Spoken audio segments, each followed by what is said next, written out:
All right, so welcome back. We're still here exactly where we were where the last video ended. We still have that trailer on, but I forgot to mention this when we were talking about the costs and everything, which again, this is a normal item, so I wouldn't count this as part of this is why you wouldn't get an old truck. I put new tires on the front. Back ones are almost brand new. Anyway, we can add something else to the mix though. Replace this morning. I'm going down the road and hearing this awful clatter out of nowhere. And of course, you know, your mind goes to the worst case scenario. Oh, is that something in the engine banging? And started, you know, kind of messing around for a little while. Look, turned off the stereo, turned off the stereo, and no, that didn't change it. And well, what if I turn the fan off and it goes away? Okay, cool. At least we know it's not the engine. So while I was on my way here, stopped at an O'Reilly, picked that up. So we can add another $88, and that's on my commercial discount account. So yeah,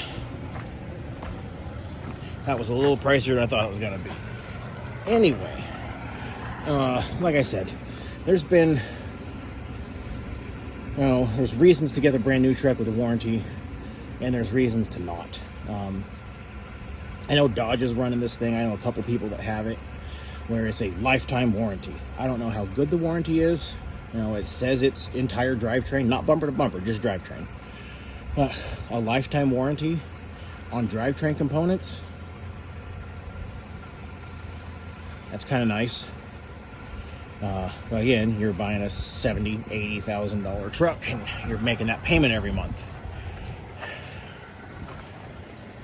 Now, I guess another component that I didn't really touch on is, do you have the knowledge and the ability to do these repairs?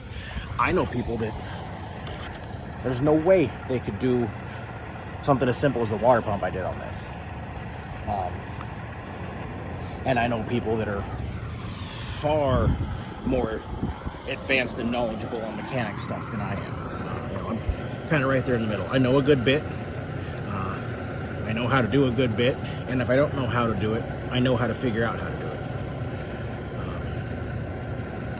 The only thing on a vehicle that intimidates me is rebuilding an automatic transmission. I haven't done that yet, and I'm not sure that I want to. In fact, I grabbed some stuff for the injectors, some Hot Shot Secret stiction, anti-stiction, whatever, the stuff you put in your oil, because these injectors do bathe in the oil.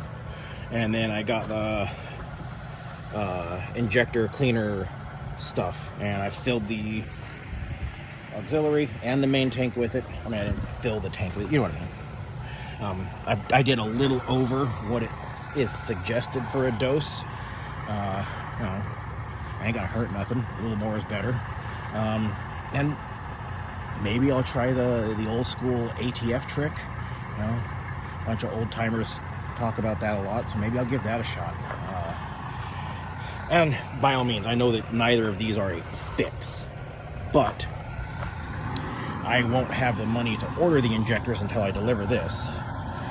So I won't be able to order those until Tuesday. Today's Friday. And I'm in Indiana, and I have to get to Idaho to do that. And then it says it takes about 2 weeks for delivery. So I would like to be able to run for that 2 weeks. I'll probably stay in the West. I don't know that I'll come back here just because, you know, the truck's hurt. But we'll play all that by ear. We'll see what happens. Anyway, the main, well, not the main thing, but for me, something that's huge about this video is, look at this fifth wheel. So Cougar, I think it was just for 2025 is when they started it. Started doing these special edition campers. They did a midnight edition. It was all black. It's pretty cool. I saw one of those. They did a hero edition, or did I deliver the midnight one? I don't remember if I saw it or I delivered it. But then I saw the hero edition. It's just olive drab green, really slick looking camper, all black accents. And then I got dispatched on this go home load, and I pulled into the yard and I saw one of these, and I was like, man, maybe I'll call my dispatcher and I'll get her to switch me onto one of these. Not that I would really do that. That's a really stupid reason to call your dispatcher. Don't do that. But I wanted to. And then I found my VIN number. Lo and behold, there was 3 of them sitting in the yard. And lo and behold, one of them was the one that I got going home. So this all worked out well. Anyway, a little bit of a quick recap on the last video. Like I said, talking about the prices and stuff. Personally, I'm a firm believer that paid off is better than payment. Like I said, I started this with the high-end truck, with the payment, with the everything, and the warranty was gone in 18 months. And then it was, figure it out when things broke from there. Whereas I can sock money away with this truck. Granted, we've been playing catch-up since I started, but I've only been here for 2 months. Give me a little time, finish playing catch-up, and I'll be able to sock money away, and it could be to the point of, oh, the engine blew up? That's cool. Here's a new one, because I have that sitting in savings. Meanwhile, I'm not making a payment. Anyway, it is hot out here. It's not hot, it's wet. I'm fluffy and I'm fuzzy. I don't like wet air. I'm going inside. I'll see you guys later. All right, so the plan was to take off on Saturday morning. Well, in a random turn of events, as you saw just a second ago, well, maybe you didn't pick up on it, Chris got a load going pretty close to the same spot as me, and he was showing up Saturday. So I decided to wait for him. However, he got a little bit delayed in his arrival, and then lost an airline for his bags. So we ended up not getting done working on that until like 1:30 in the morning, 1 o'clock, 1:30, I don't remember, on this morning, Sunday. So went to bed, got a much later start than normal.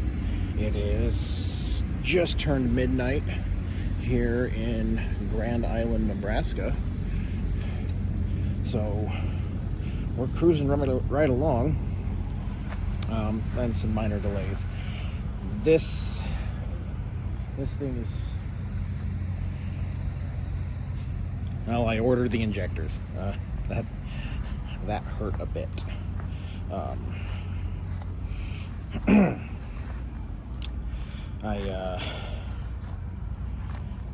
That was $1,600. $600 of it's refundable. $1,000 for the injectors and the crossover tubes,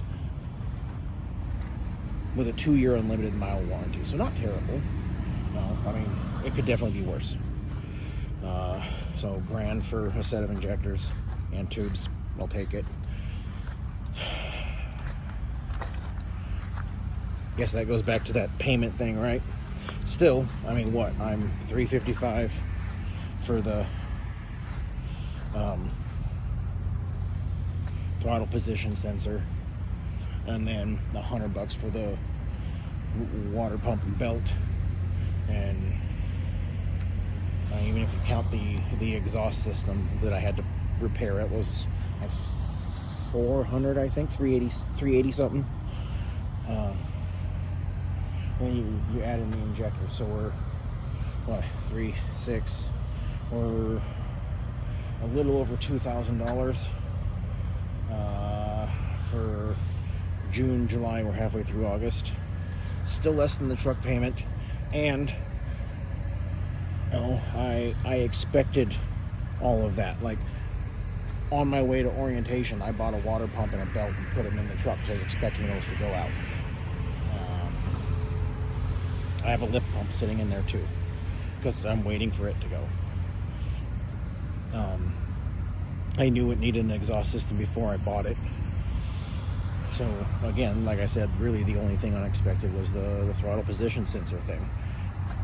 I kind of expected the injectors. That's why I waited so long to adjust the valves. I talked about that a couple videos ago. So I'm not mad at it. Still, you know, I'm over $1,000 cheaper than my truck payment was. And this thing has, by the time I get home, paid for itself twice. Like, I can't be upset. You know, and that's just going back to me stacking my loads up to get myself where I need to go. You know, letting the load board dictate where I'm going instead of me telling the load board where I want to go. And that's just something I picked up, you know, over my short couple years doing this. Anyway, I'm exhausted. I'm gonna go to bed, and I will see you guys later to see if I can make it home, because she's not doing great. Okay, so I got the camper delivered, as you saw on Instagram. Got the truck home, and I said she was hurting. I just finished getting the 6th one out, and I have a serious question for the engineers. I don't know if there's any engineers that watch my channel, but somebody please explain to me the purpose in setting the motor back a foot under the cowling. I mean, it's so bad in Fords, you have to lift the cab off to do work on half the things. Whereas, minus the, ignore the need for yard work. We've been a little busy. But the Jeeps that I have projects that are turning into something, and the kid's old truck there, you could get everything. You could reach the transmission from the top. Why did they change that? Is it because, well, here, this will force more people to take it into the dealership because this is a pain? I don't know. Yes, I'm wearing an old O'Reilly shirt. No, I don't care. Cut the sleeves off. They make great mechanic shirts. I kept like 3 of them when I quit. Out of the 10 I had, I kept 3. Anyway, I gotta put this back together and hope that fixes it. Okay, I'll see you in a bit. Okay, so got home and tore this engine apart. Did a little bit of a video on the whole thing on TikTok, so if you follow me there, you saw that. Got it back together and just packed the truck up. I'm out of here in the morning. Got a reload, and then I think I have an outbound load, so maybe. Anyway, I know that I had said that I would go over the money, and when this thing started acting up, I mean, there was times where it was shooting clouds out.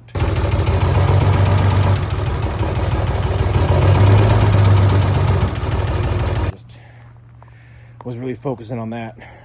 Got home and tore into it as soon as I got here, so I'm sorry I didn't get you guys the video clips that I had promised. But a quick recap. I did 3 trailers from between here and Texas, going back and forth to Utah and whatnot. And that got me $2,200. And then I had a $1,400 trailer from Oklahoma to Minnesota. So we're at 36. And then I deadheaded to Indiana. And then I had a 3,300 from Indiana to 9 miles down the road here at Idaho. So that's what, 36 and 33, $6,900 for 10 days worth of driving. Now, by all means, you take roughly $300 a day, $250, $300 a day for fuel, depending where you buy it, food, and then, I did a reset there, and then because I was waiting for Chris, I extended the reset by a day, so it wasn't 34, it was 50-something hours. So, good bit of time away from home, but the money's there. Now, by all means, $1,600 for the injectors and crossover tubes. I'm getting my core deposit back, so I'll take it down some. Threw a set of tires on, and you mix in with that just the cost of being out on the road. And there's something else I bought, I don't remember. Oh, that whittles that away real quick. That's $6,600. You take away the fuel cost, and now you're down to roughly 45, maybe $5,000 after fuel. I think it was right about 5. And then I'm a little over $2,000 in repairs. Now it's down to 3. You take away food, you're at $2,500. That's when it sucks. So plan for good days, plan for bad days. By all means, if these injectors hadn't gone out and it didn't need tires, this would have been a great week. And then there's times where you're going to have those kind of repairs and you're not going to have a great week. And that's the issue that I ran into with the Streetwalker. I didn't plan for these bad days. I had money, I spent money, had money, I spent money, had money, I spent money. I had nice things. I had lots of nice things, but I was dumb about it. So I guess that's the point here. Just because it's great right now doesn't mean it's going to be great forever. Now, by all means, I think I've taken care of all the major issues that I should expect to go wrong in a truck that's been sitting for 5 years. Anything else that's really going to go out? Maybe the fuel pump. I already have a lift pump sitting in the back, so I'm not worried about that. So the main fuel pump, yeah, that could be a problem. So we'll keep an eye on that, I guess. Other than that, I'm not too worried about this truck. New transmission. Now it's got new injectors. I went through and I took care of all the fluids front to back, and now it's got a water pump, and there's not really a whole lot else to go. An alternator, sure, but that's easy to change. Power steering pump, sure. Again, not too difficult. So I was guilty of this, years ago when I started, and I just want to make it aware, bring it to light for all of you. Yeah, there are great weeks. I remember I had a $9,000 or $10,000 week with the Streetwalker, and I had no bills, just an oil change. That was magical. By all means, that is not the normal. That was just a fluke. I got really, really, really lucky. 3 loads stacked up on each other that left me with, through 3 miles, 18 miles, so 21. And then Wakarusa to Goshen, 31, 36. I had 45 miles of deadhead for an entire cycle. That doesn't happen. And I ran every bit of my 70 out. That was a great week. But I didn't put any of that money away. So there's great weeks, there's bad weeks as far as your income and your outgo. So plan and prepare for those. I can't hit that nail hard enough with this hammer. You're going to have good and bad on your income and your expenses. And plan for all of it. Plan for worst case scenario. If not, you have a better savings account. Anyway, I got to get to bed because it's get up early and beat feet to go pick up that reload. So with that, I'm out of here. And as always, those of you out on the roads, I wish you fair winds and following seas. Take care and have a great day.